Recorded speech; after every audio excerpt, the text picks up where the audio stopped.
এটাকে মনে রাখতে হবে, যারা আমরা হিন্দু ধর্মের যারা আমরা কাজে যুক্ত আছি, কর্মী হিসাবে, রাজনৈতিক দলের নেতা হিসাবে রামচন্দ্রের জীবনটাকে গ্রহণ করতে হবে। এই সময় তিনি মা সীতাকেও আবার হরণ করে নিল রাবণ। লক্ষণের শক্তিশীল এই অবস্থায় রামচন্দ্র সহায় সম্বলহীন লড়াই করছেন রাবণের সঙ্গে। প্রবল প্রতাপ সম্পূর্ণ রাবণ, প্রতাপ কম্পকারী রাবণ তার সঙ্গে লড়াই করছেন। লড়াই কিন্তু কোনো অলৌকিক শক্তির প্রয়োগ নেই।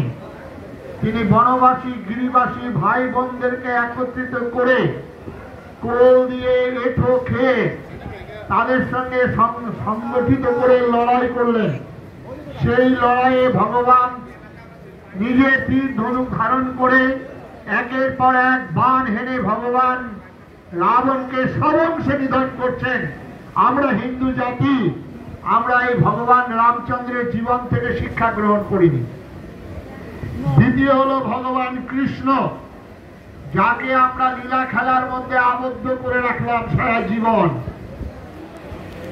এই ভগবান কৃষ্ণ বৃন্দাবনে ছিলেন এবং গীতায় যেটা আমরা সবাই জানি মোটামুটি, যে পরিত্রাণায় সাধুনাং বিনাশায় চ দুষ্কৃতাং ধর্ম সংস্থাপনার্থায় সম্ভবামি, যুগে যুগে তিনি বিনাশ কথাটা ব্যবহার